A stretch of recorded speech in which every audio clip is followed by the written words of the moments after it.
from the National News Studio, Sri Lanka.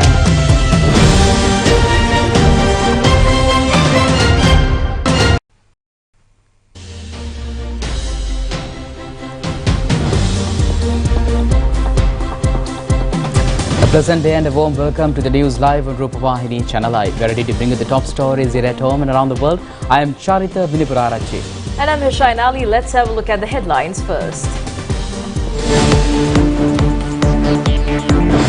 Many political parties and organizations are ready to celebrate International Workers' Day tomorrow. A presidential task force will be set up to promote the use of artificial intelligence. The Ministry of Agriculture says eggs will be imported until the shortage of the local market eases. Renovation of the Northern Railway line is to be completed within 2 months. Heavy fighting in many towns in Sudan despite the extensions of ceasefire.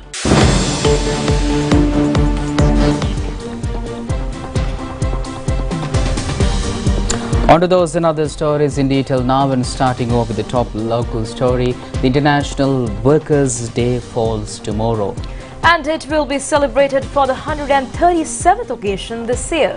Major political parties organized their May Day rallies mainly in Colombo and Kandy. The United National Party May Day rally will be held in the Sukadasa Indoor Stadium in Colombo at 9:30 a.m. tomorrow. Many party representatives and trade union leaders are scheduled to take part in this rally.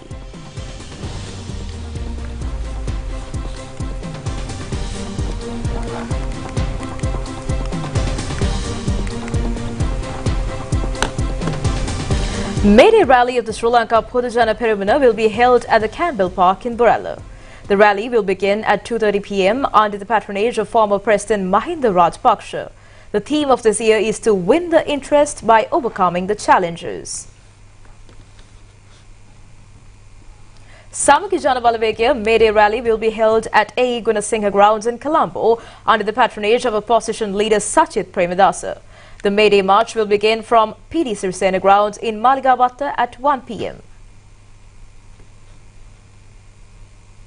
May Day rally of the Sri Lanka Freedom Party will be held in front of the Central Market in Kandy under the patronage of former President Maithripala Sirisena. May Day rally of the National People's Power will be held at 4 p.m. in the Vihara Mahadevi Park in Colombo. And May Day rally of the Nidahas Janata Sabhava will be held at the Millennium Park premises in Kandy.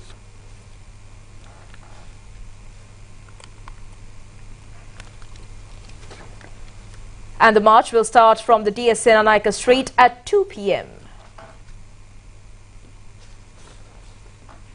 Ministry of Agriculture states that the attention has not been focused to the request made by the traders to sell imported eggs at the local market. However, the ministry says that eggs will be imported until the poultry farmers supply eggs and chicken to the market without any shortage. The Ministry of Agriculture has taken many decisions to provide eggs to people without shortage. A discussion in this connection was held at the Ministry of Agriculture recently with the participation of all responsible parties. The poultry industrialists made a request at the meeting to remove the maximum retail price imposed on eggs. They also demand a solution for the shortage of maize. They pointed out that the ban on using rice for animal feed should be lifted. Minister Mahinda Amaravera said that the Cabinet of Ministers will be informed regarding the removal of maximum retail price on eggs. The ban on using rice as animal feed will also be lifted. The ministry stressed, however, import of eggs will be continued till the shortage at the local market will ease. A trader at Kandapaha area in Anuradhapura has been arrested by the Consumer Affairs Authority under the charge of selling eggs at a higher price. It has been reported that when our correspondent visited the trade stall, a team of thugs has disrupted him. Later, this has been informed to the Consumer Affairs Authority, and using a decoy, the trader was nabbed. He had sold an egg at a price of 54 rupees.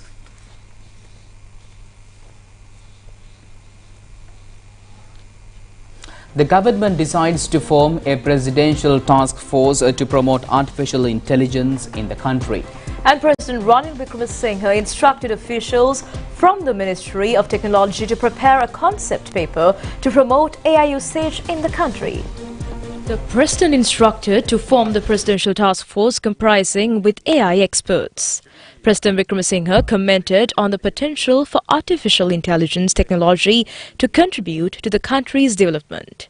The President highlighted the potential of artificial intelligence in various fields, including agriculture, education, health, fisheries and industry.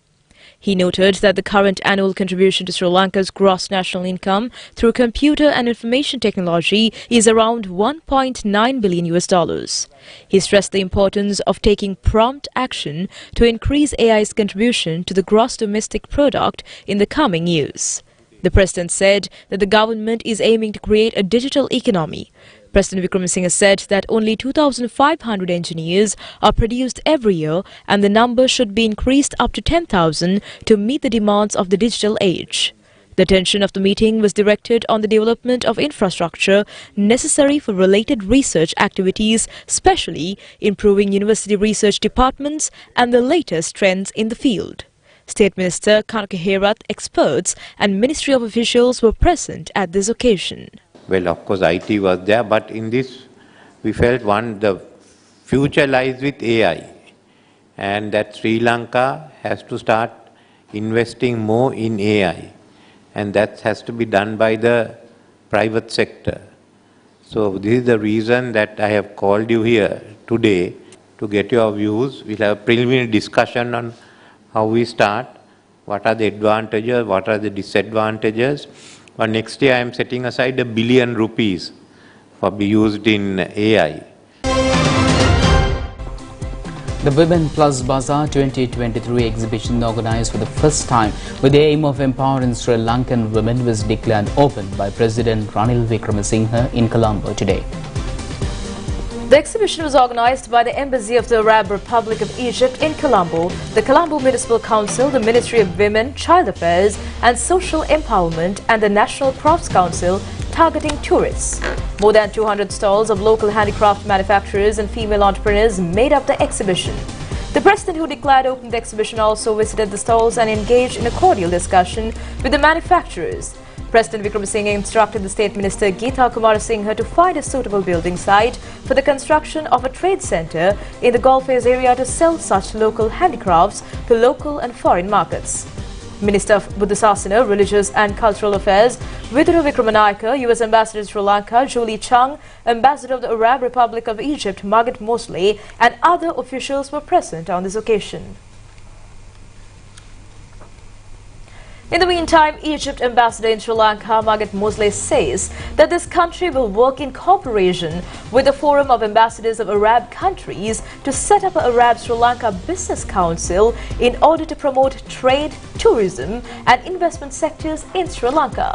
He revealed these facts when he met Prime Minister Dinesh Gunawardena at the Prime Minister's office recently. The ambassador further said that the preliminary agreements have been finalized regarding this council following the talks with relevant authorities and chambers of commerce. At the discussion, the Prime Minister said many incentives have been declared to encourage foreign investors. The Prime Minister requested the Egypt's ambassador to look into the investment opportunities existing in the export industrial zones in Sri Lanka. The Egyptian ambassador expressed his pleasure for the measures taken by the Sri Lankan government to revitalize the economy within a short period. He added that Sri Lanka is exemplary for the other countries that have faced economic crisis of this caliber. The Meteorology Department says that thunder showers may occur many places in the island in the next few days. Many areas received heavy rain yesterday. Bagawantala, one of the catchment areas of the Karlsruhe Reservoir, also received heavy rain last evening. Due to this rain, Kesalgamu Oya overflowed and many low-lying areas either side of the river inundated. Motor transport of several roads also disrupted due to floods. Farmers in the area say that many vegetable crops in the low-lying areas have been destroyed by the floods. The Met Department forecast heavy rains over 100 millimeters in some places in the western, Sabaragamuwa, central, northwestern and southern provinces. The thunder showers may be accompanied with temporary gale force winds. The department requests the public to take measures to prevent damages caused by heavy winds and lightning. Sea areas around the island may also receive rain or thunder showers, and the sea areas may be rough temporarily at the time of rain and wind. On to more local stories, 15 new CTB buses were donated to the Polonnaru district to be used for the convenience of the people in the remote areas. Minister Dr. Bandula Gunawardena donated these buses at a ceremony held in the Kaduruvalla town. These buses are being imported under the Indian credit line. A bus is worth about 10 million rupees. Minister Dr. Bandula Gunawardena said that the transport institutions of the country could not afford to use diesel and petrol. A sum of over $5 billion is needed annually to run buses in the country. Therefore, we take the responsibility of deploying electric buses for the first time in the history of Sri Lanka. Now, electric three-wheelers are also being running on our roads. It cost only ₹2.10 per kilometre. විදුලියෙන් දුවන bus රථ සේවාවක් ආරම්භ කිරීමේ වගකීම අපි ඉෂ්ට ගන්නවායි කියන එක මම තමුන්ලාසරට මතක් කරන්න. දැනට අපි තිරෝධ රථ විදුලියට හරවන තිරෝධ රථයක් විදුලියෙන් ධාවනය කළාම කිලෝමීටරයකට රුපියල් 2.10ක් තමයි වැය වෙන්නේ. Minister says railway services from Anuradhapura to Kankasanture will be restarted within the 2 months. He made these comments inspecting the progress of railway modernization project in the Anuradhapura area. And now let's take a look at several local news items in brief. A sapling of the giant Sri Mahabodhi in Anuradhapura was brought to Japan today. The sacred sapling will be planted in Fuji Sugata Temple in Fujinomiya City in Japan. Chief incumbent of the temple, Venerable Hurul Nikawava Sudamathera, initiated this meritorious act at a ceremony held in Japan. Chief incumbent Sudamathera was awarded with the Chief Sankanayaka title, and the service rendered by the Thera locally and internationally was also felicitated. The 90th death anniversary of Anagarika Dharmapala was commemorated yesterday. A Pahan Puja and almsgiving was held at the Mahabodhi temple in Maradana under the patronage of Venerable Banagala Upadhissanayaka Thera. Minister Vidura Vikramanayaka and family members of Anagarika Dharmapala were present at this occasion. A Dharma preaching ceremony was held at the Colombo Suchitra Hall to mark the 30th anniversary of former President R. Premadasa. The sermon was delivered by Dr. Venerable Agalakhadu Sirisumanathera. 86 families of the Higuragara Divisional Secretariat area were provided with the land deeds and housing aid under the patronage of Minister Prasanna Ranatunga. A sum of 23 million rupees was distributed among 12 families as housing aid.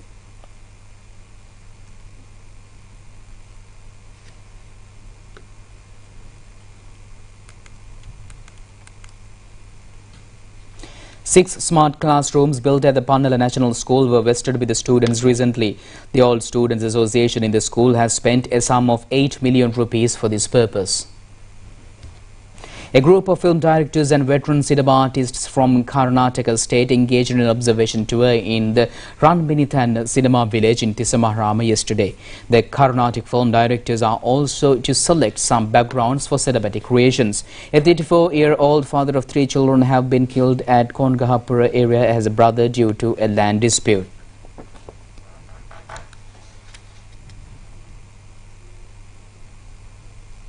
A couple who had stolen jewellery, money and other valuable items in Gampaha and Kurunegala districts for a long time have been taken into custody by the Kottadeniyava police. The police have also recovered money and jewellery worth over 600,000 rupees. Pattipala police say that allowing vehicles to enter the Horton Plains were temporarily stopped yesterday due to a bus accident. No one has injured in the accident. And meanwhile, a total of 14 Sri Lankans residing in Sudan who evacuated due to the prevailing crisis arrived at the Katunayake International Airport yesterday. The evacuated group of Sri Lankans were received by Director General of the Consular Division of the Ministry of Foreign Affairs, Sisira Senaviratna.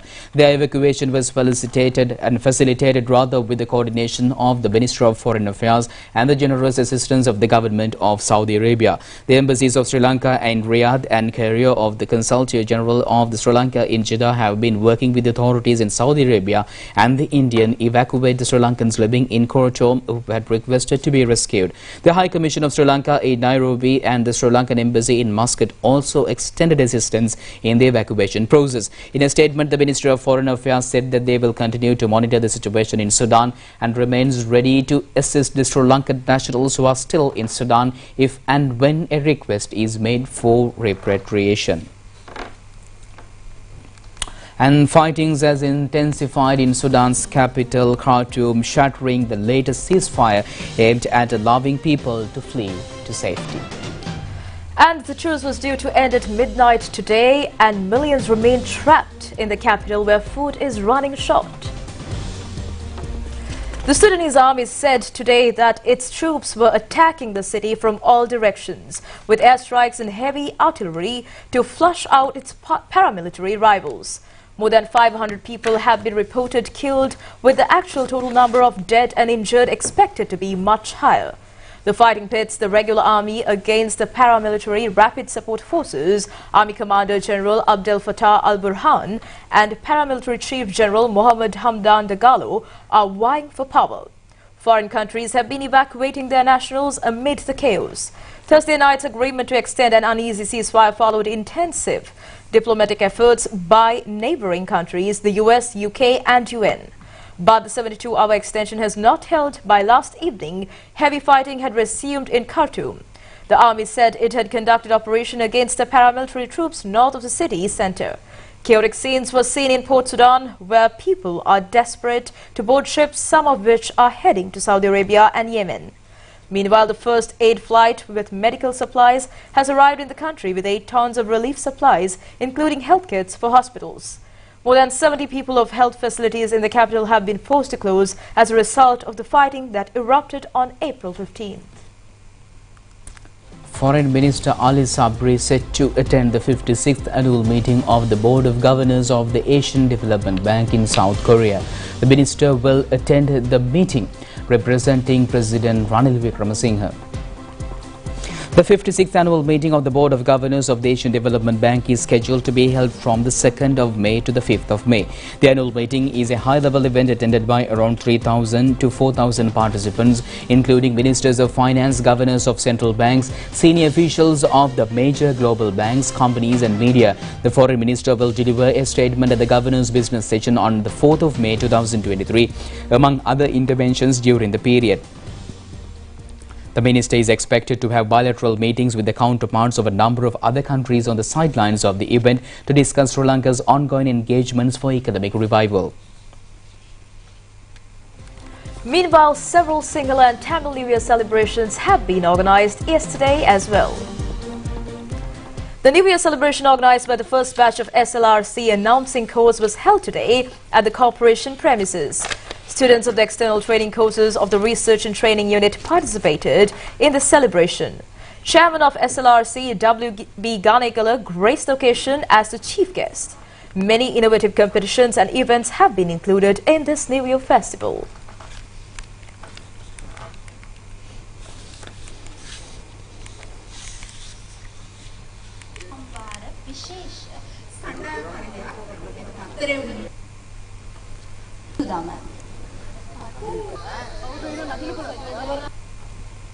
As the New Year Festival 2023 was held yesterday at the Ministry of Mass Media premises, the Welfare Society of the Ministry has organized this event to improve the mutual relationship between the employees and members of their families.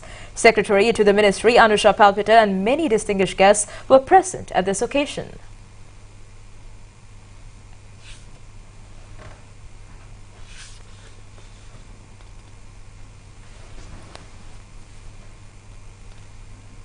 The New Year Festival at the Ministry of Foreign Affairs was held this morning at the Police Field Force headquarters in Colombo 5. Minister Ali Sabri and employees of the ministry were present at this ceremony. The New Year Festival organized by the Sri Jawaharlandapura Divisional Secretariat was held at the Indigenous Medical Faculty grounds in Rajagiriya today. Officials and staff of the Divisional Secretariat and members of children and elder homes in Sri Lanka Jawaharlandapura area were present at this festival. Ahaliagoda Ingo New Year Festival was held yesterday at the Ahaliagoda Central College grounds. The Old Students Association and the New United Traders Associations have organized this event.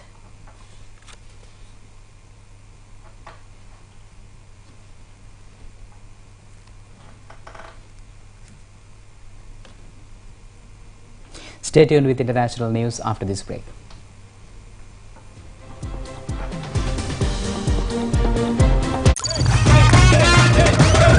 Prima, cut to me, pantomime.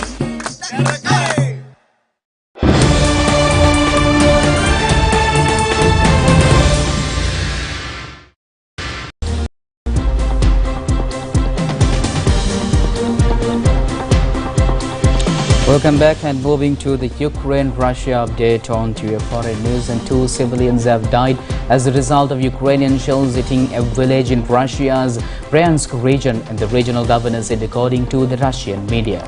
And shells hit the village of Suzemka to the eastern frontier between the two countries, Alexander Bogomas, governor of the Bryansk region, said today. Prior to the deadly attack, the governor had reported that a shell hit a residential building in Suzemka, causing partial damage and injuring 1 person. Moscow-installed officials in eastern Ukraine also reported that Ukrainian shelling had killed 9 people, including an 8-year-old girl in the city of Donetsk. Ukraine almost never publicly claims responsibility for attacks inside Russia and on Russian-controlled territory in Ukraine, such as Crimea. The reported attack on the Russian village comes just days after Russia renewed indiscriminate missile attacks on Ukrainian cities that killed 25 people, including children. In addition, a suspected drone attack yesterday caused a massive fuel shortage facility fire in Moscow-annexed Crimea. Police in Texas say that they believe a man killed 5 of his neighbors after an argument about him and practiced shooting with a semi-automatic weapon nearby. The victims are all forms of horrors and included an 8-year-old child. The shooting happened last Friday night in the small town of Cleveland, San Jacinto City, north of the Houston. Among those killed were 2 women who were found lying on top of 2 surviving children, according to the local sheriff, Greg Crapus. The suspect, believed to be Mexican, has been named as Francisco Lopez, 38. He is still on the run and thought to be armed, and he has been charged with 5-count murders. Police are using dogs and a drone in the hunt for the suspect, and who is believed to be hiding in a nearby forest. Investigators believe that the victims had asked Mr. Lopez, who is thought to be hiding drinking, to stop shooting as they were trying to put a baby to sleep. A total of 10 people were at the property at the time. Meanwhile, China will launch the Tianzhou 6 cargo spacecraft in the first half of May to deliver new supplies to its Tiangong space station. The cargo craft is 10.6 meters long and has a liftoff weight of 13.5 tons. Consisting of propulsion section in the lower part and a cargo cabin in the upper half. It can transport up to 7.4 tons of supplies and is one of the cargo spacecraft with the most powerful transport capability in the world. The vehicle will carry 1.75 tons of propellants, including 700 kilograms for the space station, clothing, food, drinking water and fresh fruits for the crewed Shenzhou 15 and 16 missions. The fresh fruits weigh approximately 70 kilograms, twice as much as that of Tianzhou 5. The current crew inside the Tiangong, the 3 members of the Shenzhou 15 mission, arrived at the station on November 30th. Their 6-month journey is scheduled to conclude around the end of May, and then the Shenzhou 16 crew will take over. Orbiting Earth about 400 kilometers above the ground, Tiangong currently consists of 3 major components. Moving to Colombia, and Colombia, similar to much of Latin America, is expected to face a rapidly aging population as the number of newborns decline. Studies show that the region trend of maintaining a relatively young population may soon be reversed, posing huge challenges to nearly every aspect of the society, including jobs, education and healthcare. Colombia's elderly population has doubled in the last 30 years. Today, for every 100 Colombians, 14 are over the age of 60. This creates a social dilemma for a country where only a quarter of Colombians have a retirement plan in place, according to a study titled Mission Colombia Growing Old. With a proposed bill, the Colombian government intends to reform its pension system to provide benefits for more people. The current system, however, is struggling to make monthly payments. Meanwhile, a panda failed to escape from cabin when it was dragged down by another panda at the Chengdu research base of giant panda breeding.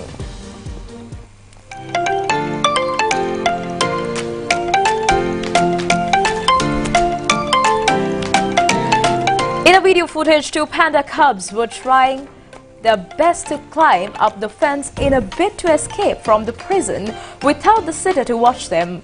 One of them failed in its attempt, but when it saw that the other was about to reach the top, he held it back out of jealousy and finally let the other one fail under his efforts. The center, located in southwest China's Sichuan province, is a world's leading institution for breeding and conservation of giant pandas, known as one of China's national treasures.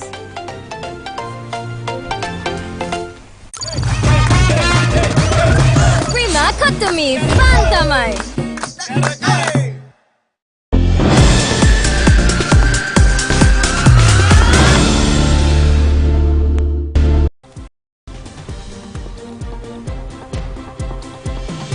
Welcome back to a sports update. Moving to the sports roundup, Sri Lanka has won 2 more medals at the South Asian Athlete Tournament held in Uzbekistan, and that is men's high jump and women's 800 meters event. Nilipul Bahasara of Vijayata Central College, Dikwala, won a silver medal in high jump event. He recorded a height of 20.1 meters. Kasuni Nirmali Vikramasinghe of Vikramabandhu Vidyalaya in Gampala won the bronze medal in 800 meters women's running event. She completed it in 2 minutes and 14.4 seconds.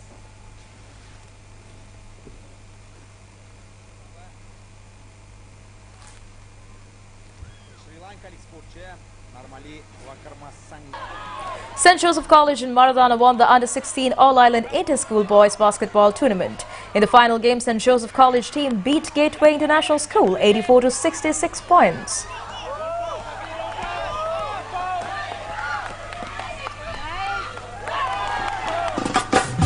The 89th Battle of the Saints between St. Joseph College in Maradana and St. Peter's College in Bambalapitiya ended in a draw today. The big match was played at SSC grounds in Colombo. St. Peter's College scored 214 runs in the first innings. St. Joseph College 240 runs in the first innings. The 71st Golden Battle between Mortu Mahavidyalaya and Panadura Sri Sumangala Vidyalaya, played at Desoisa grounds in Mortua, also ended in a draw. Mortu Mahavidyalaya scored 144 runs in the first innings, Sumangala Vidyalaya 86 runs for 3 in the first innings, and the match was delayed due to rain.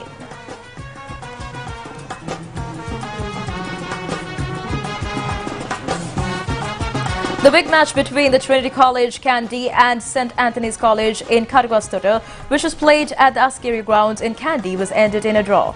Batting first, St. Anthony's College scored 228 runs in the first innings, when the Trinity College was 34 runs for the 1 wicket. Heavy rain disrupted the game.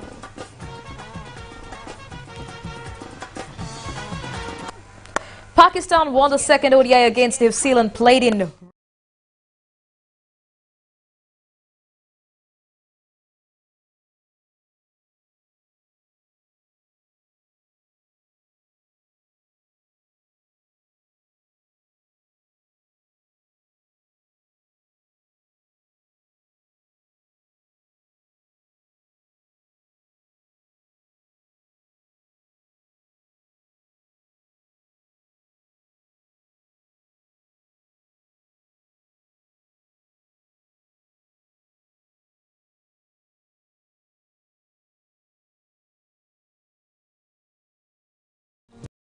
With the sports update, we're winding up tonight news. Do just over at the very same